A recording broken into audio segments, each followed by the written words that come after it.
Welcome to the Nerd Party.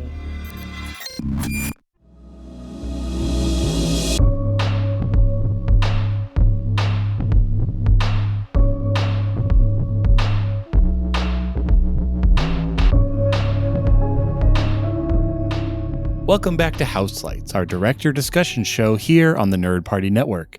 Today, we're continuing in the wing of Selick with the stop-motion work of director Henry Selick with his 2009 film, Coraline. Will the immense symbolism be lost on us, or will we successfully return to Oregon? I'm Darren Mouse Tamer Moser, and I'm joined again by my friend, the other podcaster, John Mills. Our friend Tristan has unfortunately disappeared this week inside a button-shaped door in his basement. But let's celebrate this 13-year animation jump with Henry Selick's Coraline. Yes. Yes. That is quite a jump in the filmography here. I'm pretty convinced there's one that we've chosen not to look at somewhere along the way. I think it was Monkey Bone that he also directed, but we're not counting that as animated because it's mostly live action and we just don't want to watch it. So that is all extremely true.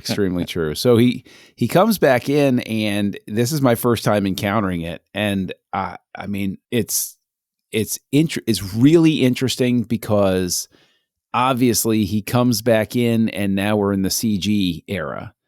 Right. We're not in the, right. 2009 is very different than 96. And it's really fascinating because I actually did a small amount of reading also about the adaptation of it. So I know you've seen this before. Mm-hmm. Were you familiar with Neil Gaiman's work, Coraline, before you saw the movie? No, I think it was just like the animated movie of the year. And you're like, oh, look, that looks interesting. And oh, the guy who did Nightmare. Oh, okay. So that's what drew me to see it in theaters. 2009, it's not like I had kids yet at that point, but it looked interesting. It looked, you can definitely tell even in the trailer that stop motion technology had advanced. Like you're starting to get 3D printing. And I think they started doing the kind of split face design where they have slight cuts at the line of the eyes. And so their eyebrows are one piece and their mouths are another piece. And it just gives easier combinations of expression, I guess, to animate. But so when I first saw it, it was just, a pretty looking film. And, I definitely was going to give it a fair shake. And I just wanted to say up front that Tristan is still in the podcast. He is not retired or anything. He, even though joking, he's got through a button-shaped door. He just was unable with scheduling issues to join us this week. Oh, he's still caught up in the web. He's trying to work his way back. And I thought I heard the skittering of a metal hand in some sort of body horror made of fashion needles coming after him. Oh, yeah. So I mean, I feel a little bit at a disadvantage knowing that this is an adaptation, but not being familiar with the original work, because I know that I think Selick estimated that it would be like a 50-minute movie if he did just a straight adaptation. Yeah, he had to pad it out a little bit. It's 100 minutes, so that's kind of double that estimation. I know I've done a little bit of research as well. It looks like Wyborn was added in this adaptation. He does not exist in the book, but he was also kind of a vessel to let Coraline talk to somebody as opposed to just narrating inside her head like in the book, which makes sense. I mean, that is definitely a translation from book medium to film medium. Nobody, I mean, narration inside your head can be done well, but it is not the preferred choice of communicating information. Well, I mean, it can get onerous. It's a very difficult line. Like you look at the reaction to narration in Apocalypse Now versus the reaction to narration in Blade Runner. And you have essentially the same tool being used, but the reaction to it varies so greatly that, I think with something like this, I can't imagine that Gaiman's original work is too well known outside of certain circles. I didn't know it was an adaptation. I just knew it was an animated movie when I first saw it. So Yeah, and I'm not saying it as a dig. I'm just saying, like, I know Neil Gaiman is known for stuff like Sandman, but even if I went over to my wife and I was like, hey, Neil Gaiman's Sandman, she'd be like, what the hell are you talking about? I'm like, okay. It's not as broad an appeal as, say, like a Star Wars or a Harry Potter or something like that is what I'm saying. I mean, I did try to play laser tag to Neil Gaiman's Sandman. It was really difficult with one eye on the book while I was playing. So. Well, there you go. There you go. That's very tough. But that's a bit of a deep dive. But yeah, with this one, I was really interested in rewatching it because since first enjoying it, I came across someone, and I wish I had the name in front of me, came across someone on TikTok who was deep diving, and they were made a great series of little videos that showed like, oh, this is what this means. And there's just so much symbolism jammed into this movie that I did not pick up on. Not like obviously the broad themes and the family dynamics, that's obvious, but little things like when you realize that everything, like obviously it's a stop motion movie, so everything is made to be put in, but there's nothing that is by chance. There is nothing that is, oh yeah, whatever color that is, it doesn't matter. Nothing didn't matter in Henry Selick's creation of this. So I was interested in reabsorbing and seeing if I could pick up those little things, but it still kind of went over my head in a lot of ways. Well, I mean, one of the things that I think I would love to know if it's in there or described as such in the original work is the door that she crawls through. Very obviously, it looks like a birth canal that she's like. There's a very birth canal-esque sort dryer of thing. hose, vibe. Yeah. But yeah, that's a good point. But I mean, and so there's this idea of like being born into a new world, and then. But again, it's one of those things where I'm not sure if I'm looking too deeply into it, but at the same time, like you said, Selick obviously designed everything with specific intent. Sort of stuff. And it's, yeah. Well, okay, so I'll give one example because it's the one I remember the most. In the opening musical number where the other mother is making the doll, the wallpaper in that room is this kind of speckle-breasted bird that is a type of bird that lays that is able to change the color of its eggs. So when it lays them in other birds' nests, they will raise that bird as their own. And that is like the level of symbolism I'm talking about. Like that is equating to what the other mother does, where they are kind of like taking from our world and imitating. So again, I mean, I did not pick up on that in the original view. I don't think I'm meant to in that regard. But see, that totally blows my mind because I'm like, I didn't notice that at all. Right. I don't know what, okay, sure.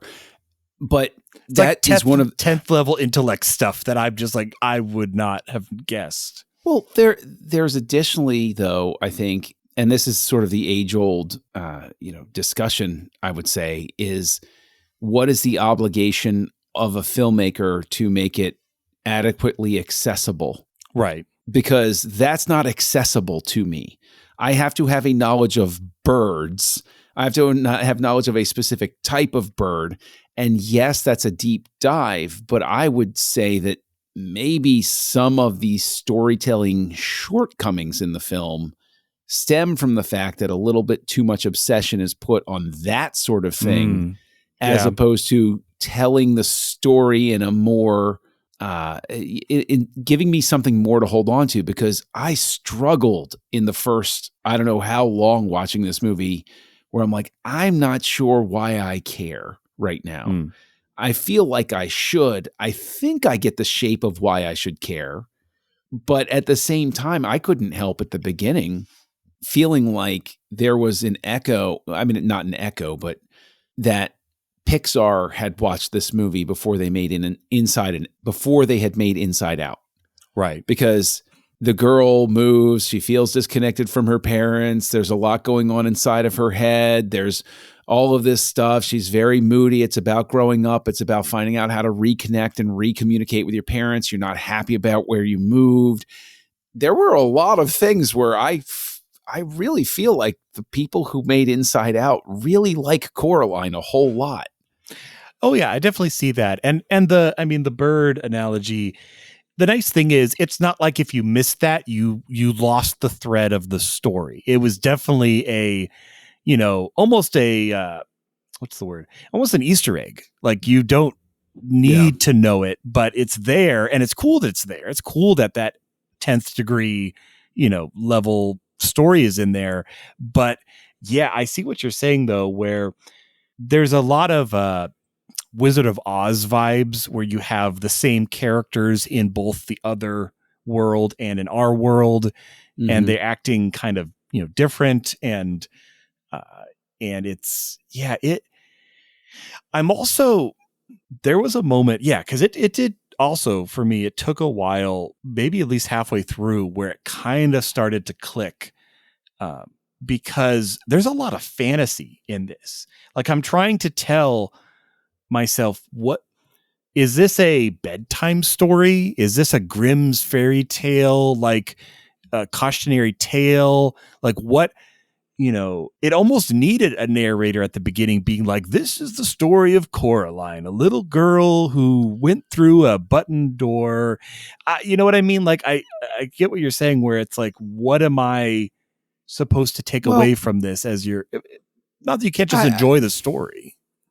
I would offer that with what you're saying, if you're going to flesh out an adaptation so that you're creating characters for the sake of explanation, expository stuff, you could easily have introduced a character earlier in the thing who knew exactly how the ominous nature of the doorway, like that they lived in the house before, or they knew. Or there's a story about kids who went missing, right? And this person relays the story of, kids who stayed in that house. There are several kids who went missing, so don't go exploring. Stay close to your parents.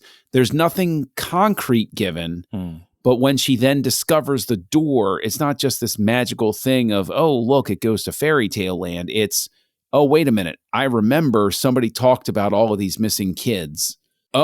Maybe that has to do with this. It's sort of like in The Lost Boys, seeing Lonnie's face on the milk carton and then meeting him later. You have established early on, even if you never met Lonnie, that people go missing, and there's this stuff about murder capital of the world. And then Michael meets these strange people, and Lonnie's among them. And it's like, I get what's happening right now. These things are connected to each other. Yeah, and they kind of have that with Wyborn, but it's interesting, like most mysteries, because it's a mystery story, really. Like we're being unveiled with what is happening. We don't know any more than Coraline does at any given moment. We're not really privy to any insider information. So as Wyborn is kind of, like you said, in that role of cautionary, but he doesn't really give a lot. And I think, just like they were saying, that character being written just so she's not talking to herself all the time. Like a lot of the things she says to him is processing, and she would be saying it either way. But if he's not there, she's talking to the cat or talking to the cat was more had more concrete explanation than anybody. But that, I think you put your finger on it right there. You lean up the story, and you have something that is actually fairly relatable to somebody who might not have friends in their life, talking to a pet or an animal that's in their life, sort of thing. There's a very Disney-esque aspect to it. There's a very animated aspect to it. And then later, when the cat starts talking, you can have her say, I've been talking to you this whole time and you understood me. Why didn't I hear you talk? And the cat can say, well, maybe you just weren't listening well enough. Yeah. Well, and that's what the cat does say. He says, he says words along those lines. Yeah. Well, he's like, I didn't choose to, or No, it was something even a little, I forget the exact wording, but he acknowledges that he was communicating at least. And maybe she didn't have the ears to hear it, sort of thing. But, I mean, with Keith David, so I'm going to listen to anything he says, like with that amazing voice. He's a great voice casting. And that, but but they play it the way they play the cat. Just to wrap the cat up, is there's just enough curiosity where you're kind of like, could the cat talk in our world, and just chose not to? Like the fact that we never see him talk in the real world, I understand, but I almost feel like he could, like the way he nods and responds to her. It's a very nice blurred line between the worlds, and he is the creature that can go between the worlds, besides Coraline. Yeah, it's tough because I don't know if I'm unique in the trouble I've had connecting with it as a work, because when my oldest daughter saw me watching it, she said, "Oh, you've never seen Coraline before?" And I said, "No, I haven't." Okay, and so she was familiar. And she said, "Oh, I really like this." And I said, "Why do you like this?" And, she's an older kid, so she's not going to sit down and start watching it with me. And she goes, "Well, I feel like I'd spoil it." So, okay, I have to go back and say, okay, so what was it that you liked so much about this? But usually, if one of my kids does connect with something, as she obviously did with this, I can sort of figure it out. But I got to ask you, did you connect more easily with it this time? Did you have any trouble connecting with it previously? It was about the same both times. Honestly, it was a beautifully animated world. Like, I think it looks amazing. The story is creative. The other mother is like terrifying, especially when she kind of elongates and spider-fies.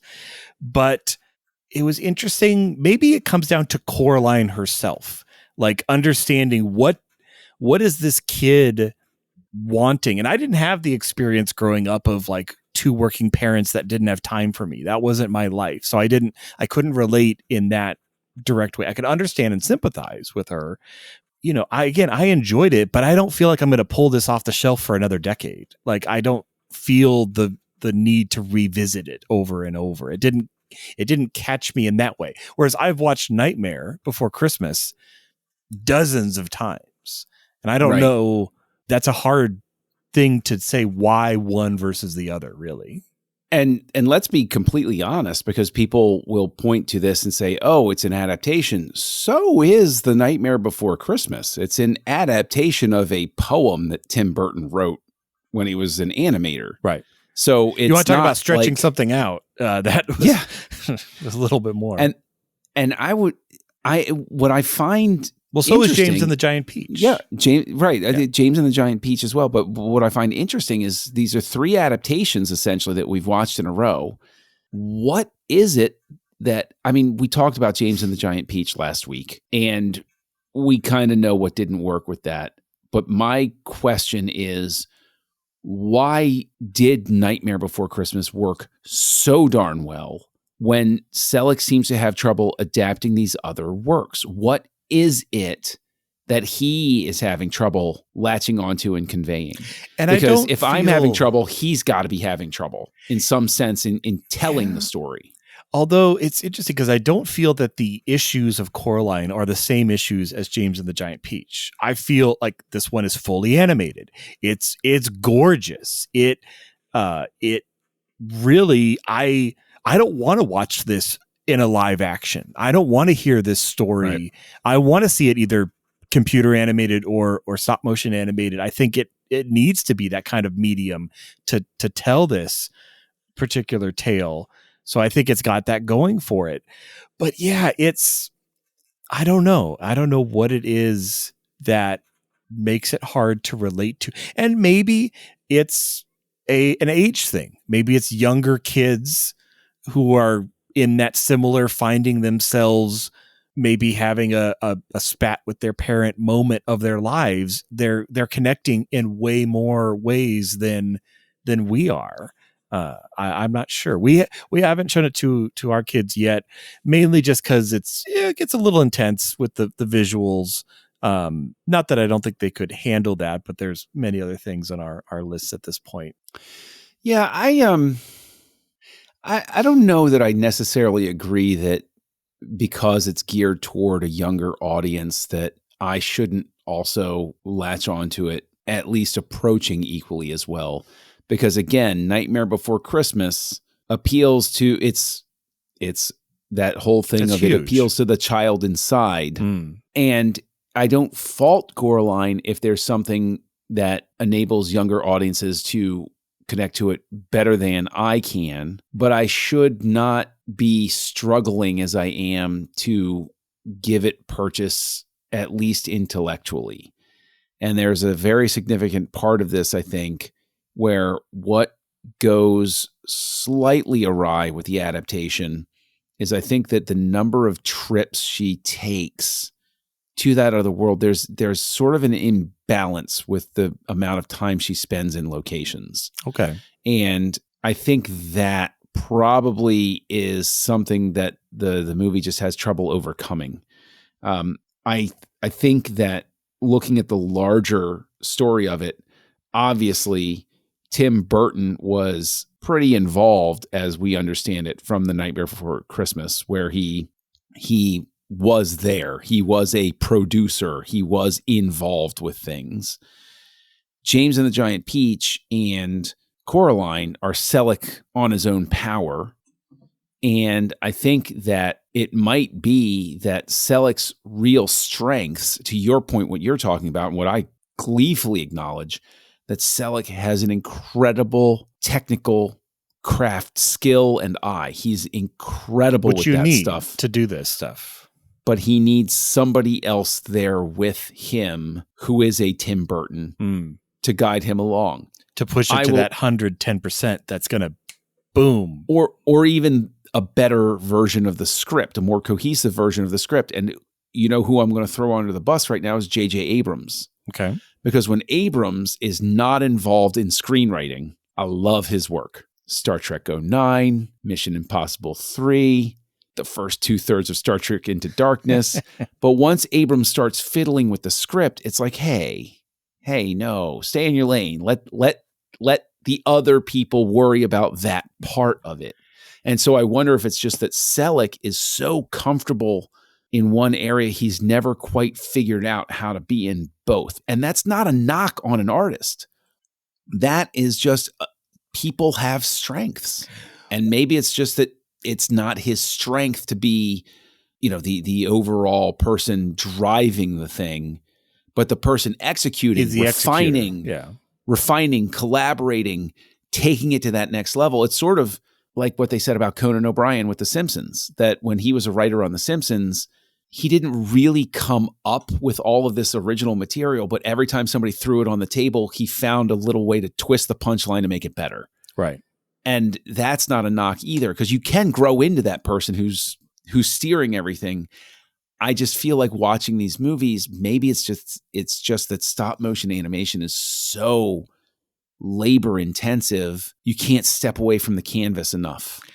And you need somebody who can step away from the canvas. And we talked about this a little bit last week with stop motion animation. It's a bear, because you, and again, I haven't made any feature length stop motion animations myself, so I'm kind of speculating a little bit, but I get the feeling that it's much, much harder, if not impossible, to find the story or find what's supposed to happen. You have to already have it down pat before you start, because or you can, but your budget is now doubled because you had to scrap what you had already started and pivot. So yeah, with Coraline, this obviously you have the duality of the other world and our world. You have the characters. You have again, kind of a grim fairy tale. The other mother is this kind of creature that is not her true form, that is feeding on the love or connection to a child. That's a really interesting aspect of it. But viewing through the button-eyed dolls and all those spooky things. But yeah, there's that. I almost feel like it's a catch-22 because you need so much time in the beginning to learn about Coraline, to learn about her actual parents and her friends and her situation before you even go into the other world. Otherwise, there's no comparison. There's no contrast. But like you said, because of that, you spend a long time before you actually get to the inciting incident. The inciting incident is way deep in this story. Like, it takes a while to get there. But I don't know the solution. I don't have a magical formula of like what percentage you should have of which, but once you actually get into the other world, and yeah, like you said, maybe are you saying it's too many times that she's visiting the other world or not enough? I don't know. I mean, or there should be like fewer, but they're longer. Cause she visits it what, like 3 times? I think that's it. I think it needs more time to breathe. Like it's difficult to put your finger on it because I think, to your point, if you're editing live film, you can sit there and you can say, okay, let's go back for a quick reshoot, or let's go back to the original and let's re-edit and let's go around and let's play with it. Whereas with this, it's even arguably I would say that stop motion winds up being it's like the fax machine of animation. Animation graduated to CG and they had more freedom. And now they've got the point where they have almost live film freedom with it. Tristan talked about Frozen 2, right? We all talked about it last time, where it's like they didn't even know how the story was going to end when they started. You can't imagine doing that. Yeah, you wouldn't even do that. It wouldn't have worked. And so in a sense, stop motion is that artifact that, it's the fax machine. It hasn't, but like, it's never going to be anything but what it is, sort of thing.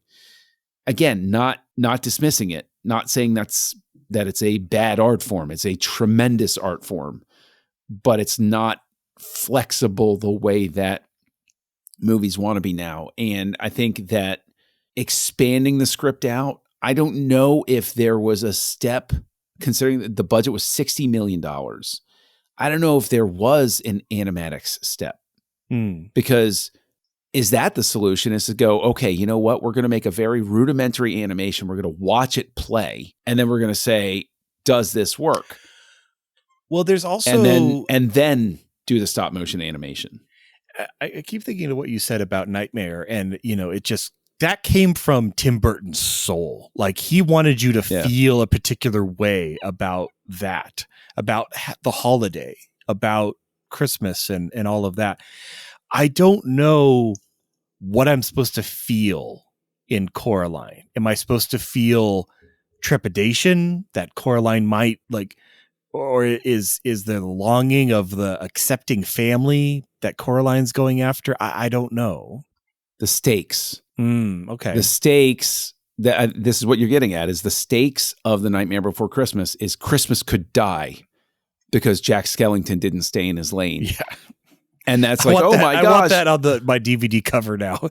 Jack couldn't stay in his lane. Christmas is in jeopardy. But James and the Giant Peach is a very, very small story in terms of what the stakes are for James. Coraline is a very personal stakes, but it could become larger if maybe it really is the real issue that I'm trying to fumble through here, is that, to your point, I don't know what to feel. Like, when I made reference to Inside Out before. Inside Out, even though I never moved growing up, I could still relate to, I'm becoming a teenager and I feel like my parents don't understand me anymore. Down. I don't know what's going on with my emotions. Everything's out of control. Friendships are falling. Like, it's, oh my gosh, is this what growing up is like? Anybody can plug into that. This does not have that component. To your point, this is just a trip through. And yes, there's a Wizard of Oz element of your fantasy isn't always what you want. Yeah, that's true. And sometimes there's something a little terrifying underneath it.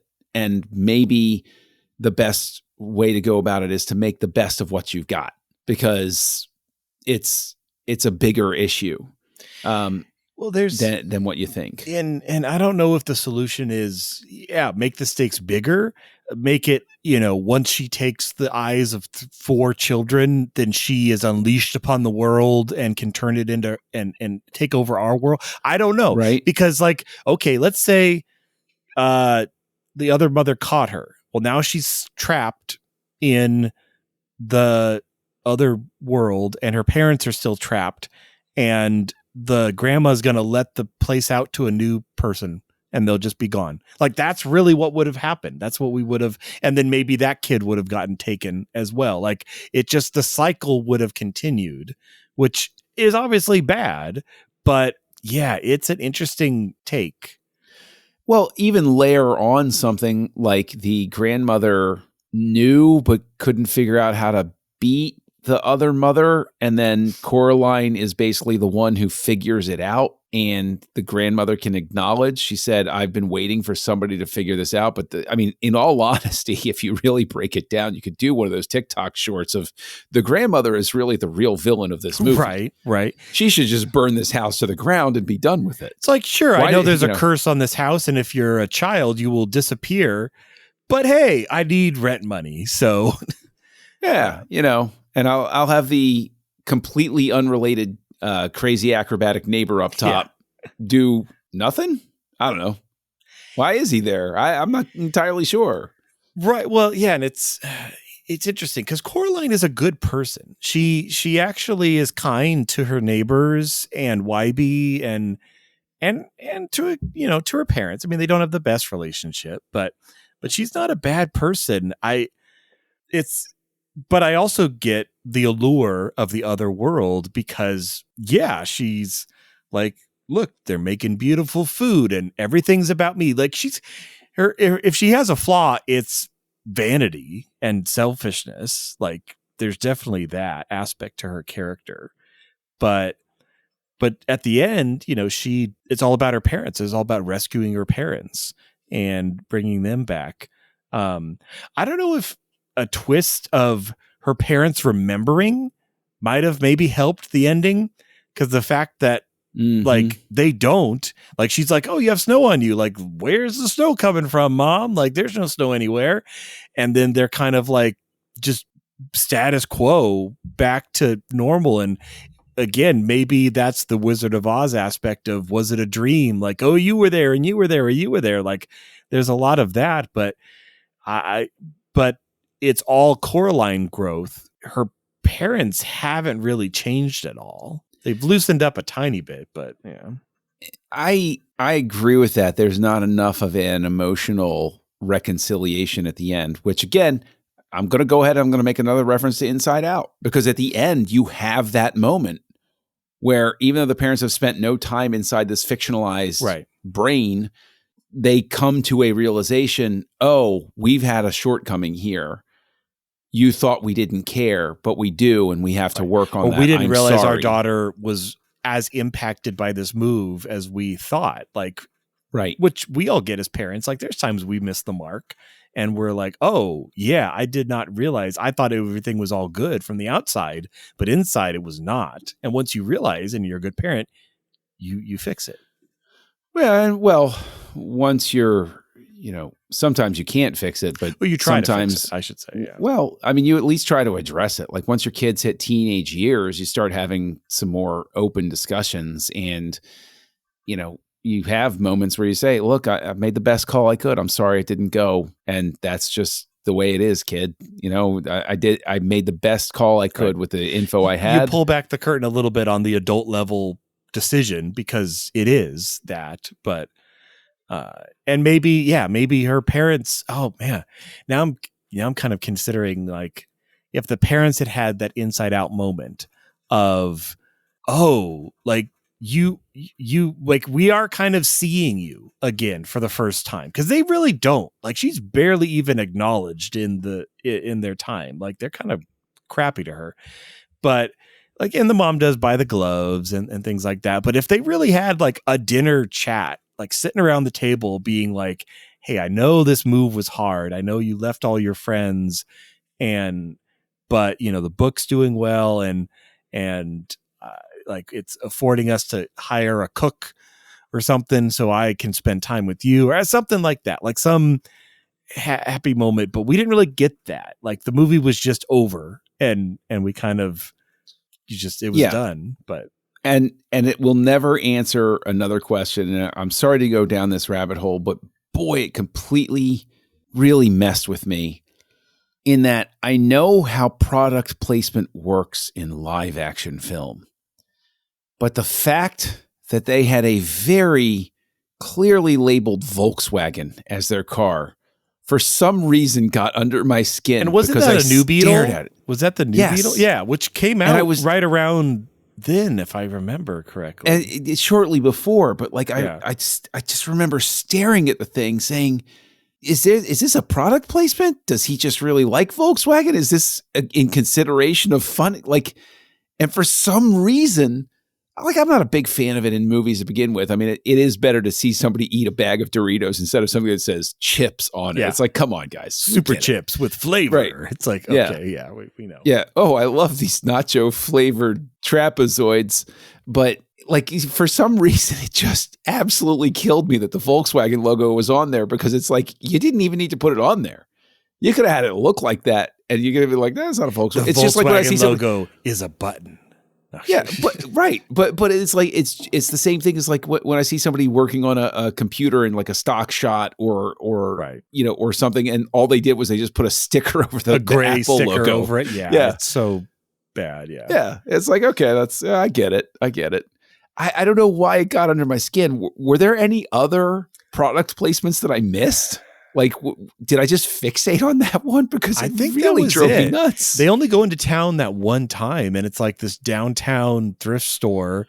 But then why not just completely go hog wild and be like, hey, Starbucks, you want a corner store here in Coraline's hometown? Give us $50,000 and it could be yours. I mean, like, just go all in, man. Yeah. I don't get it. I don't know. I don't know why I fixate on it, but I do. I mean, this is another one where I really question whether I'm just being weird about the way I'm watching it, because it cost $60 million to make. It made more than 83 domestic and 145 worldwide. So it was profitable, and its Rotten Tomato score is in like the 90s. Like, people liked this movie. Wait a minute. Where did you get your numbers? Because Wikipedia gives it a much smaller box office than that worldwide. It gave it a sorry. I meant 124. I mistyped. Okay. You are correct. Yeah. All right. Because, no, I would have been thrilled for them but doubling your budget's good. Right. Right? That's good. And like you said, the critical response is pretty solid. You know? It wasn't a flop by any means. No, not by any stretch. It won a ton of awards. It was nominated for a ton of awards. Everybody responded it really, really well. It was also released in 3D. That's right. And is it possible this just plays better in 3D? This is something where the technology makes it pop? Could it also be that 3D movie tickets are more expensive, which also kind of helps pad your winnings a little point. Bit? Especially in 2009. Yes. That was like a double the price of a ticket.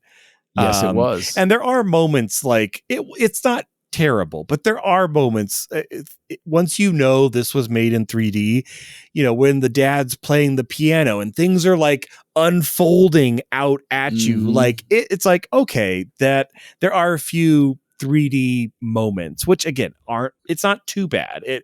If you didn't know it was 3D, I don't think it might start to trigger your 3D gag radar, but it's not really that bad.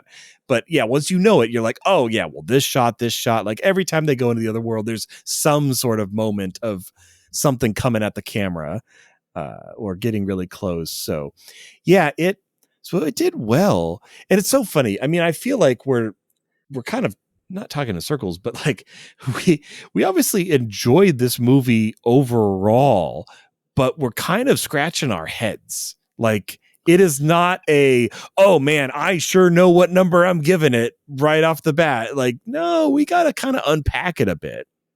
Yeah, this is definitely one that's sort of a roller coaster in terms of there were moments where like there was 20 minutes where I was like, maybe I love this movie. And then there'd be 20 minutes immediately after where I said, nope, love is not the word I'm looking for right now. Right. But hate never came to mind. No.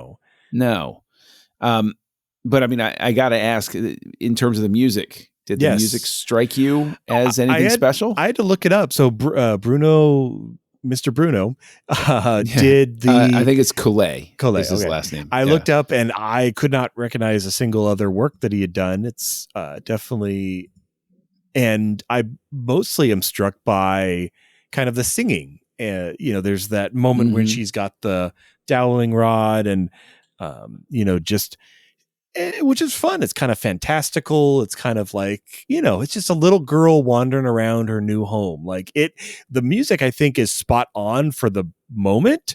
There's no songs. I don't want songs. I'm not saying we're comparing it too much to James and to Nightmare, but I don't really need the cat to have a solo where he sings about the dangers of buttons. I think that would have that's too much, not for this type of story.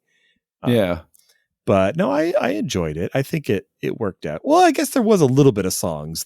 Honestly, the weirdest part was the other actresses. Like that was almost a bit too far where I'm like, what is going on? Like they're singing the stage play and they got their dead bat dogs. And yes, it was like, that was a bit much to me.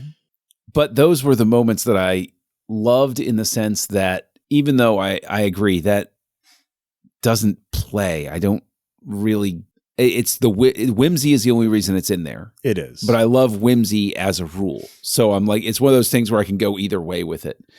And the moment where things get a little bit weird and it goes a little bit Mr. Oogie Boogie's lair and things start having those brightly glowing neon colors. I'm like, okay, all right, I'm back in a place I really like.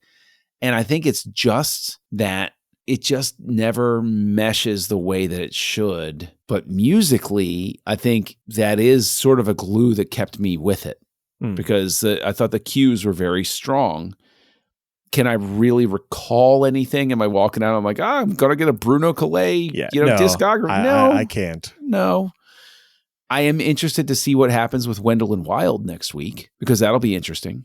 Because obviously Selick felt that he got the composer that he wanted this time because we all know that with James and the Giant Peach, he was pushed around by Disney. Yeah, he did not want Newman. But the big thing is, I think the ultimate question with this is Disney's pushing him around on James and the Giant Peach, and he doesn't have a Tim Burton there with him. Right. Now he's set free. Now he's gotten what he wished for, and Disney is not hanging over him. Yeah. So what? Well, what is the substantial difference in the result? Yeah, and we've talked about it before with other directors. Like I think of Lucas, and like we've talked many times about that opposition force. But like you also said, like Tim Burton, it's like a combination. You want some sort of opposition force to make you commit to the best decision, but you also need something pushing you to make the best work, So again, I think you kind of nailed something on the number of times she visits and the overall flow there. It made me think of the story around the first edit of Star Wars and how they attack the Death Star twice. Like they get in their ships, go fly, do the trench run. It doesn't work. They leave, come back to the planet, have another discussion. They're getting closer. They get back in their ship. And I'm like, I cannot imagine that actually being in the movie. That sounds atrociously planned out, but that's how it originally was. So tightening it up to, but see that, like with something like that, it's, a work print is never even close to true. They're just throwing everything together and then they sit down and like, oh yeah, that didn't work at all. Like it's never going to be that, but more to this, I think if you take the work print philosophy, I think you get back to that. I'd love to find out if they used animatics because I think animatics are where you lay it out. And with a work like this, because you know what you're committing to in terms of creating all of the stuff, animating all of the stuff, once you graduate beyond a Wallace and Gromit short film, where it's short enough that it's going to work. And Wallace and Gromit works incredibly well because it's short enough for it to be gags. Yeah, gags work at a short level. There's no gags in this one.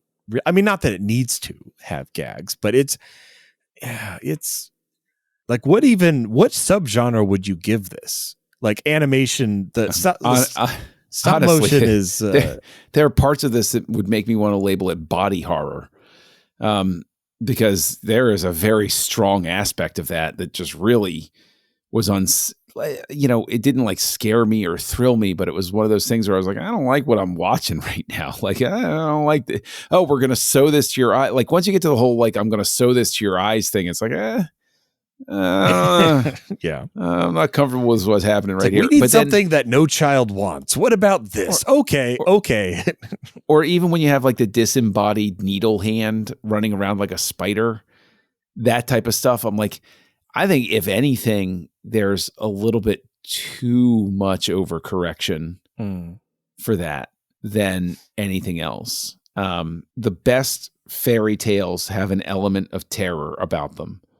Hansel and Gretel, Goldilocks, Little Red Riding Hood. There is an element of terror about them, and fear. But there's a purpose to all of the terror. Whereas maybe this is a part of the adaptation, but the hand running out, that just feels like horror movie. The villain isn't dead. Right. It does. That doesn't feel purposeful enough. And so that's the sort of thing where I think if you sit there and you haven't stop motion animated it, but you watch it in the animatic, I think that's a decision you take back and you go, that doesn't play as well as I thought. Let's just have her get away. Then we can give an emotional beat to the parents. Yeah. Her goal is to get back home because now she realizes the value of what she had. That is the ultimate arc, is that she didn't value what she had, which wasn't great, but it wasn't terrible. And then she goes into this magical world and is like, oh, look at all this magical stuff. It's, look how much better it is over here. All you have to do is give up your eyes. Again, a little weird. But then she realizes, oh, it's not all candies and rainbows and stuff like that. So I got to get back home. And give those moments to the parents for parent payoff. I think that would have worked better. And it's tough because I feel like we're kind of kicking Selick a little bit in the last two episodes, but I'm ready to give my rating. Well, do we want to give our ratings first, or do we want to phone a friend first? You know what? I'm glad you asked that, Darren, because I think we'll phone a friend, because even though he was unable to join us because of some top secret missions that he's on becoming bionic, I know that Tristan sent a coded message to us. And with your permission, I'll go ahead and read what he wrote. Oh, by all means. So, Tristan, given everything we've talked about, how do you feel about Coraline by Henry Selick? And Tristan's response is, I was all set to record a podcast with John and Darren this weekend, but fate mixed with gravity had other plans. I fell off a ladder. Well, I fell on the ladder. Either way, I ended up with bloody legs, busted ribs, and a bruised ego. As I lay there on the ground, clutching my tenderized ribs, I knew there was no way I could go ahead with the podcast. I'd laugh too much at John and Darren's hijinks, and the pain would be unbearable, much like John's impersonation attempts. So, if I had to rate my evening's events, it would be 2.5 stars. Just like the stop-motion film Coraline, the animation was undeniably beautiful, much like the potential of our podcast, but it couldn't make up for the lack of a coherent story, just like the lack of me in our recording tonight, period. Now, obviously, Tristan's in a lot of pain to take a shot at my impersonations because I consider them top-notch. If anything, they're 5 stars. And you know what? We wish Tristan a speedy recovery and not to take so much ibuprofen because obviously it's affecting his judgment in certain areas. But he gave it 2.5 stars. You found a way to argue with Tristan, which is not even here. That's amazing. Not just argue, but win. Because it just comes naturally. So there you go. Okay, so 2.5. I mean, I was expecting that. Like, I don't know, just maybe it's the hundreds of episodes we've done together that I could usually kind of get a bead. What is my running joke? It's either a Tristan Riddell family favorite or like they never watch it ever. It's very little in between. So knowing, and he had also said to us before that he had seen this previously more when it came out. and had not gotten it and wanted to give it another shake, kind of like my viewing. So I'm like, based off of my viewing, I don't think, yes, even with that second shake, I totally see a 2.5 for him. That makes sense. I'll go next. I think for me, yeah, I'm going to give it a 2. I mean, I gave James a 2. I think I can't give it a 3, maybe because I really don't see rewatching this very often at all. If there was a behind the scenes documentary on this, I would watch that in a heartbeat. I would love to see the making of this movie. I think that would be amazingly interesting. But, you know, again, we've said several times, or I've said several times, like the I was going to say stop motion, but just the world, the built characters and creatures and locations are gorgeous. Like it's, you know, heads and tails beyond. You can see the technology moving. You can see every dollar of that budget on screen. It is there. But the story just didn't grab me. It's not going to be a Moser family favorite for sure, which isn't a curse of death. But I'm going to give it a 2. What about you, John?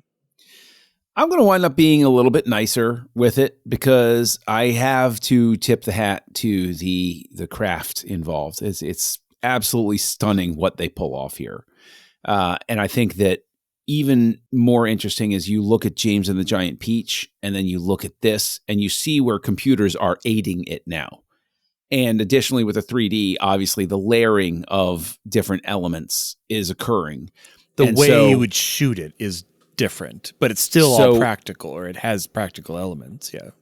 And so it's a really interesting sort of bridge piece where you look at it and you say, wow, they're still doing it the hard way, but they're at least processing it more in a more straightforward fashion, or in a more efficient fashion, I should say. So technically, I think it's just absolutely brilliant. In terms of story, I have problems engaging, but then there are moments where I love what's going on. So I wind up like Tristan with a 2.5. I want to give it a 3 so bad. I really want to give it a 3. But at the end of it all, I just didn't get the emotional payoff that I felt was necessary for this to have gelled. And there you go. That's just the way it's going to be. Yeah, I think if I gave half scores, I would probably give it a 2.5 as well. It was on the edge because, like you said, I mean, I feel like I've said this is a gorgeous movie many times in this recording, but just the things that they put on screen and the amount of stuff and the scale, like that garden had to have been massive. I think it was like a 40-foot like wide area. Like I think they had many sound stages, but they made 50 lots that for this movie. And it's all on the screen. They have so much there. So, and I think that's what really made, you know, when you look at the production company, which I'm blanking on the name, it's like Lakia. Oh, I don't have it. Begins with an top L, of mind, but it's Laka or Leica or something like that. Yeah, but you can see that they're just progressing every single time. Every movie is. It's Leica in Pandemonium. Okay. Yeah. So I think, yeah, it makes me really, and I've seen other things that they've done, like Kubo and the Two Strings, and I didn't catch Missing Link. That one didn't really get me into theaters, but yeah, we have a great last foray into Henry Selick with Wendell and Wild. We're doing another jump next week as we go from 2009 to 2022, just last year at the time of this recording. That's going to be wild, I'm sure, next time here on Houselights. Join the revolution. Join the Nerd Party.